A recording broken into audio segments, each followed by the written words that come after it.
Alright, so here we are in my shop. I got this old TV stand that I made. It's one of my first pieces that I made. It was very new to woodworking. Okay, it's not bad. It served its purpose, but I just don't need it anymore. I replaced it with something else. As you can see, it's just been collecting dust. Just keep wheeling it around the shop. It's getting in my way. Alright, so what I'm gonna do, couldn't think of anything else to do with it. I'm not gonna try to give it away or sell it. What I'm gonna do is I want to make a cabinet that fits right underneath my table saw, right in this space, and hold my saw blades and stuff, and hold some of my stuff from my router table that sits right here too. Put it on wheels, could go right underneath. Alright, so it's going to be kind of challenging myself here to reuse this and make a cabinet for my table saw. Alright, so here I am, my conversion of the TV stand. Took the wheels off the bottom, took the drawer out. The drawer's over here, took the hardware off. I'm going to reuse that.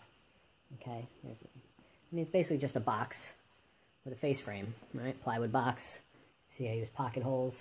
I started removing some of the screws over here for the pocket holes. I'm going to make some cuts so I don't go right into some screws. I might have to anyway, but it's, I want to take out this middle piece first before I cut it down. And let me just flip this up right here. Alright, so I got this up here. It's kind of a small space. Can't really get too much of a saw in there, but what I am going to get is I'm going to get my jigsaw in there. Alright, so my jigsaw is going to go. We're going to cut right through in there. It'll fit nice in there. Alright.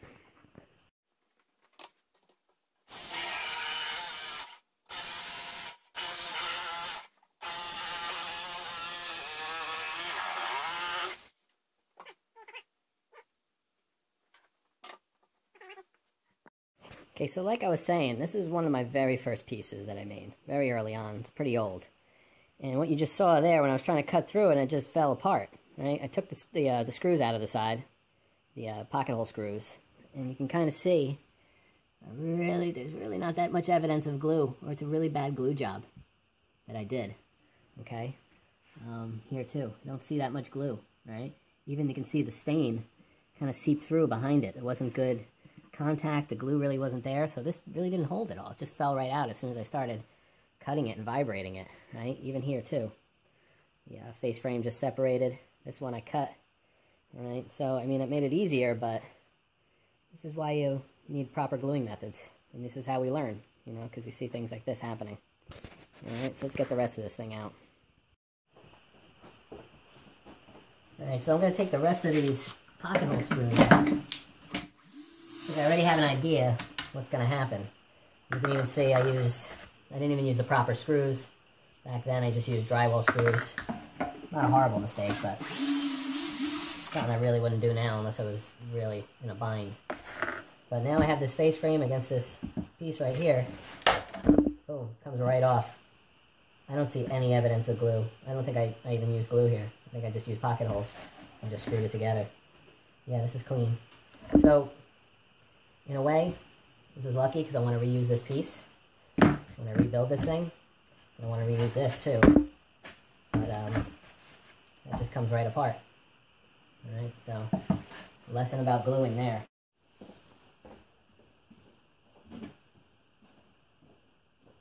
Now I'm set up to use my track saw here. Okay? It's not necessary to do this really. You just have a circular saw, you get a good level, right? A couple clamps. Like these, do your measurements, alright, measure exactly. I'm cutting this down to 29 inches, I'm just setting my track saw right at the 29. When you do this with a circular saw, you gotta make sure you know where the blade's cutting, do the measurements, okay, but you can still do something like this, even without a track saw.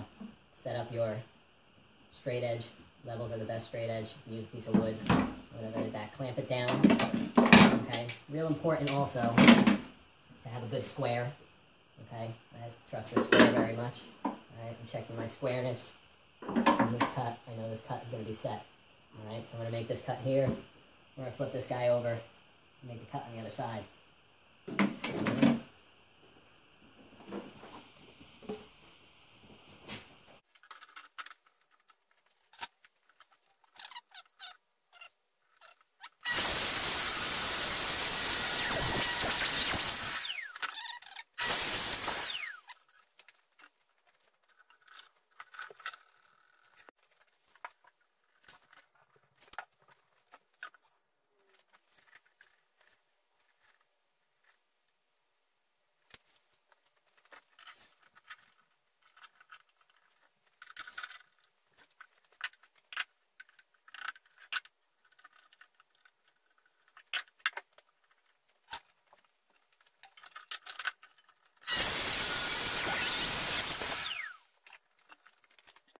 Okay, so we got the main part cut down to the dimension I need.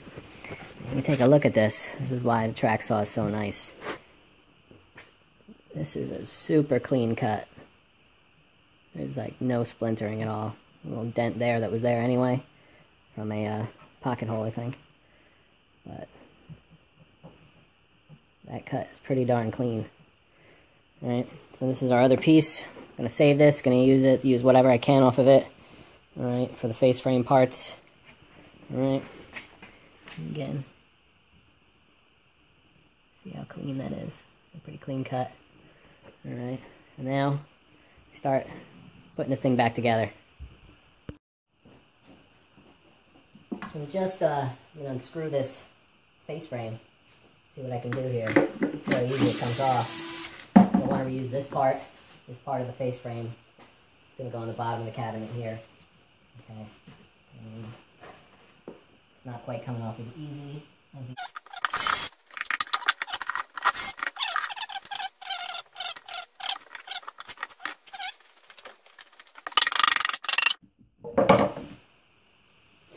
It wasn't too bad. It's the face frame. Right?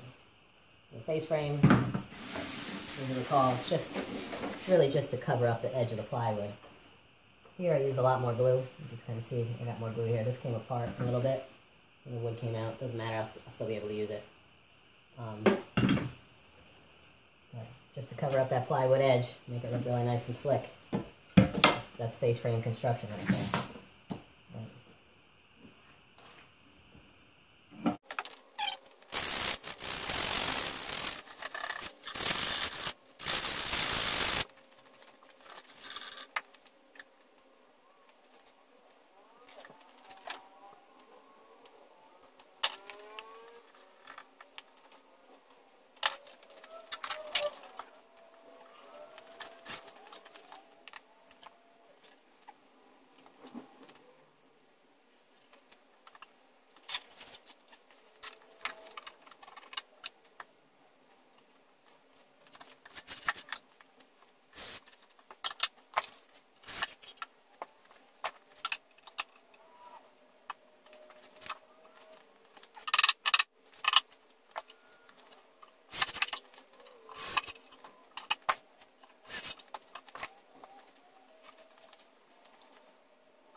Okay, so I want to rebuild the cabinet here. We cut it down. I want to rebuild it. I'm doing face frame construction. Okay, I got the existing face frame here. Goes all the way around. Okay, need to replace this piece that goes across. I have one of my scraps for here. Alright, that fits in there. Okay, I'm going to secure that in. And then I want to do 3 drawer spaces. Okay, so I'm going to need 2 more of these, and I only have 1. It's long enough. Okay, I got that one. Okay. But I got these scraps here, okay? What I can do, I can make 1 longer piece here, okay? And I'm going to show you how I'm going to do that with my domino. Now, I understand not everybody has access to this type of a tool. I get it. I understand it.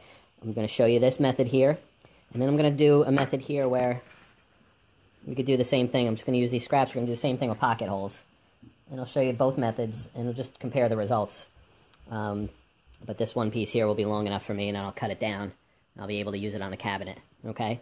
But so we'll take a look at those 2 methods there. And the domino joiner here, you see I have it set up with this is for doing end mortises on our pieces. It's the attachment they give you with the set, okay? And we're going to put this in and clamp it in, and that keeps this nice and straight and gets you the mortise right in the center, all right?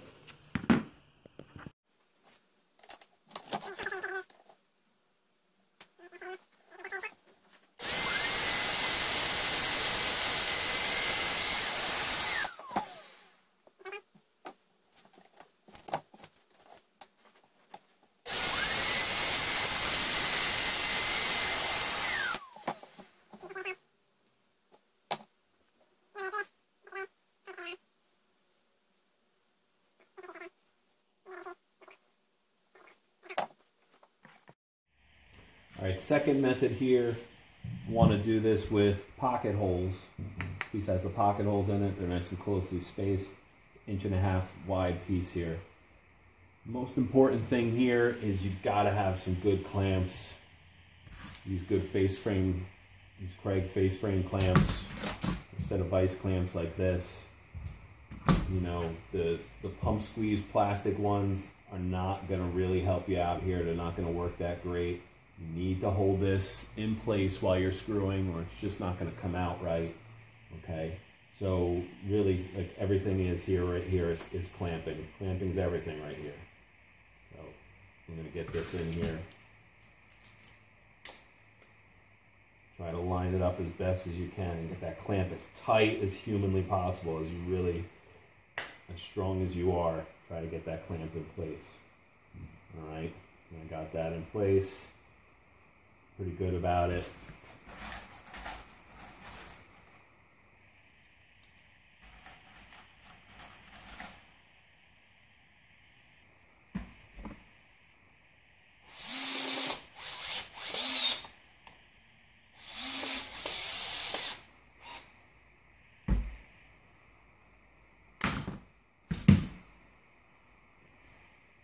So not too bad either.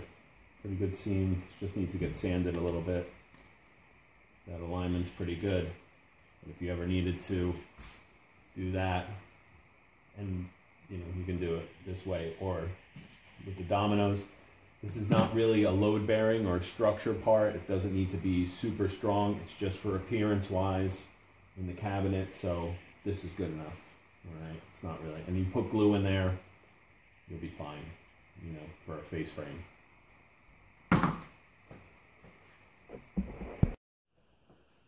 So I need to put a couple pocket holes in here, right?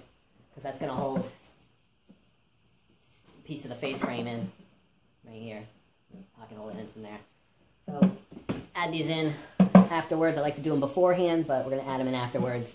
We use a portable pocket hole jig like this. Goes on here. Need a clamp of some sort. This one works as made especially for it. I'll get that in here. All right. Boom.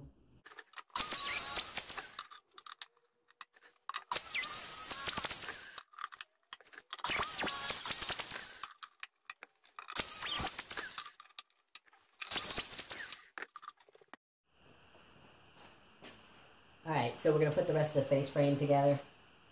All right. We've got all the plywood edges are covered here. This is exposed. We're going to cover this plywood edge up with this piece here. And I've got two other pieces. I'm going to space out evenly in here. So we can set up to have drawers. We're going to have 3 drawers or 3 compartments that I'm going to do something with here. All right, so we're going to use glue and pocket screws. All right.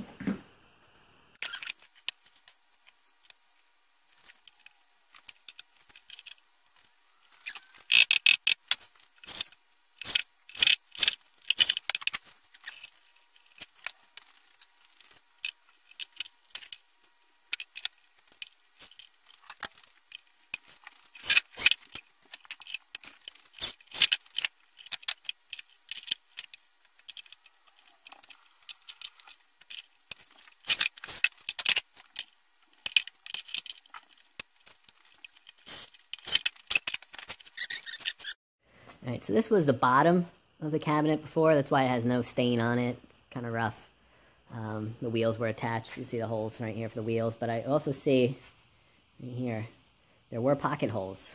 And these are some homemade plugs that I just made. Took a 3/8 dowel, jammed it in there with lots of glue.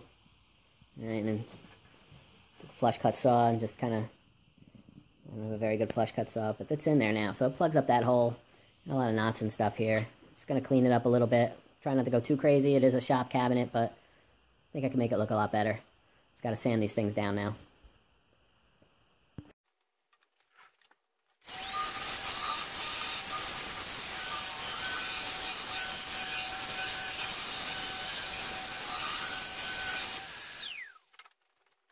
Okay, working on the bottom side of the cabinet here. Sanded down my homemade plugs here. Pretty good. Something's bothering me. It's really not that bad, but get this lip right here. Focus on that. It's about a 1/16 of an inch. This lip, so this is not perfectly flush. I've got a lip right here, and it's bothering me. So I'm gonna use my router. And what I'm gonna do here I'm going to use this flush cut bit. What this flush cut bit is going to do, the bearing right there is going to ride right along the edge of the wood here, and it's going to cut the face frame as it rides along there, and it's going to make it flush, hence flush cut bit. It's going to ride right along, taking off that 16th and make it nice and smooth. I mean, you could do this with a sander.